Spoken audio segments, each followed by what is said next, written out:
دنیا کی ایک واحد جماعت ہے جو فرقواریت کے لیبل سے پاک ہے، جس کے طرز عمل میں آپ کو طنز نہیں ملے گا، جس میں فرقواریت نہیں ملے گی، جس میں کوئی تشدد نہیں ملے گا، تبھی پوری دنیا میں بآسانی تبلیغ والوں کو ویزا مل جاتا ہے۔ فتنہ پرست لوگوں نے علماء دیوبند کی کتابوں کو سے تروڑ مروڑ کے چیزیں نکال نکول کے ایسا ملغوبہ بنا کے عرب علماء کے سامنے پیش کیا کہ وہ بھی کنفیوژن کا شکار ہوئے ہیں۔ میں نے کہا یہ بزرگ عالم ایک دفعہ ادھر پاکستان یا ہندوستان آ جائے، میں ان کو شب جمعہ میں لے کے جاؤں گا اور کہوں گا ان کا بیان شروع اس سے ہوتا ہے کہ اللہ سے ہوتا ہے، اللہ کے غیر سے نہیں، درمیان میں بھی یہ اور ختم بھی اسی پہ۔ اور کچھ فرقہ پرست لوگ ہیں جو اپنے مسلک کو پروموٹ کرنے کے لیے ان کو ایک موقع ملا ہے دبے دبے لفظوں میں، وہ بھی کچھ تو بالکل واضح طور پر میڈیا پہ آ کے اور کچھ دبے دبے لفظوں میں اس طرح کی چیزیں پھیلا رہے ہیں جس سے تبلیغی جماعت بدنام ہو۔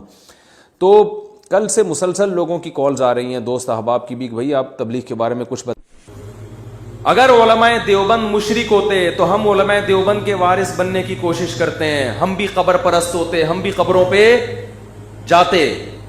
سعودی عرب میں ایک عالم نے کتاب لکھی کہ تبلیغی جماعت والے قبر پرست ہیں، اور بہت بڑے عالم ہیں، میں ان کا نام بھی بیان کر سکتا ہوں لیکن فتنے کے علاوہ کچھ بھی نہیں ہوگا۔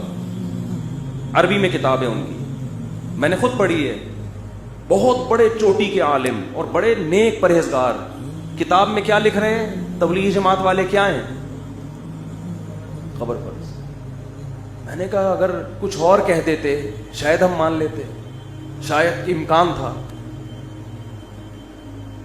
3 دن کی جماعت میں نکل کے دیکھ لیتے تو پتہ چلتا کہ تبلیغی جماعت والے جتنے قبر پرستی کے خلاف ہیں عملاً اتنا شاید دنیا میں کوئی دوسرا، وہ تو توحید میں اتنا مبالغہ کرتے ہیں کہ جہاں ہونا چاہیے وہاں بھی نہیں ہونے کے قائل۔ کہتے ہیں اللہ سے سب کچھ ہوتا ہے، دکان سے کچھ بھی نہیں ہوتا۔ اس چکر میں بعضوں نے دکانوں پہ تالے ڈال کے نکل گئے۔ یہ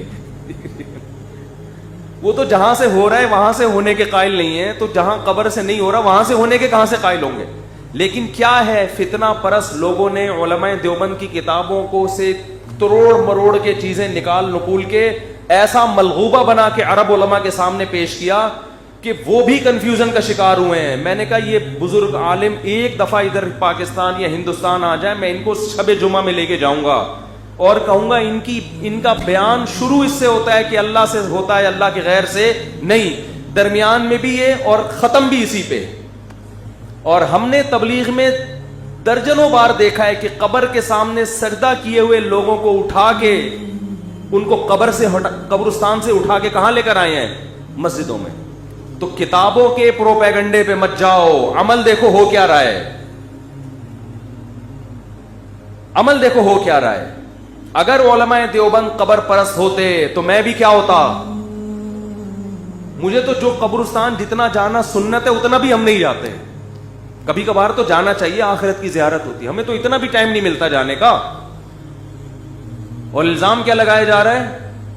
اس وقت بر صغیر میں توحید اگر بچی ہوئی ہے تو علماء دیوبند کی وجہ سے، بہت بڑا کردار ہے ان کا اس میں، ورنہ سب مزار پرست ہوتے۔ سروے کرو، سفر کرو، میں گلگت گیا ہوں، چترال گیا ہوں، جہاں مزار پرستی نظر آئے گی وہ جگہیں جہاں علماء دیوبند کے اثرات نہیں ہیں۔ جہاں مزار پرستی نہیں ہے وہاں کس کی تعلیم کے اثرات ہوں گے؟ علماء دیوبند۔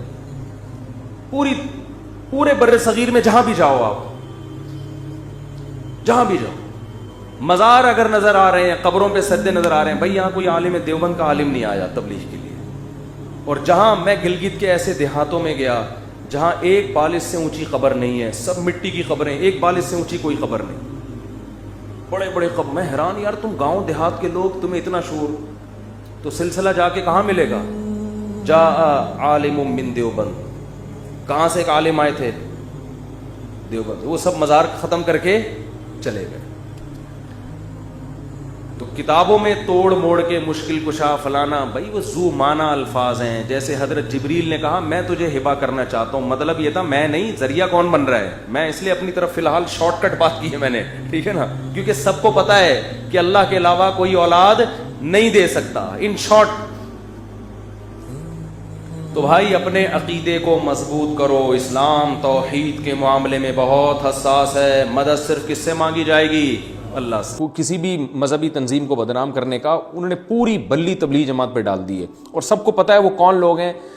میں ایسی باتیں نہیں کرنا چاہ رہا کہ جس سے ملک میں مزید فرقہ واریت پھیلے اور ایک دوسرے پہ الزامات ہم لگانا شروع کر دیں. دنیا کی ایک واحد جماعت ہے جو فرقہ واریت کے لیبل سے پاک ہے, جس کے طرز عمل میں آپ کو طنز نہیں ملے گا, جس میں فرقہ واریت نہیں ملے گی, جس میں کوئی تشدد نہیں ملے گا. تبھی پوری دنیا میں بآسانی تبلیغ والوں کو ویزا مل جاتا ہے اور بآسانی وہ جا سکتے ہیں. اس کی وجہ یہ ہے کہ ایک ہمارے پاس دنیا کو دکھانے کے لیے واحد ایک جماعت ہے جو اسلام کا ایک ہم بتاتے ہیں کہ دیکھو یہ ہے اسلام, یہ ہے اسلام کا اصل تعارف.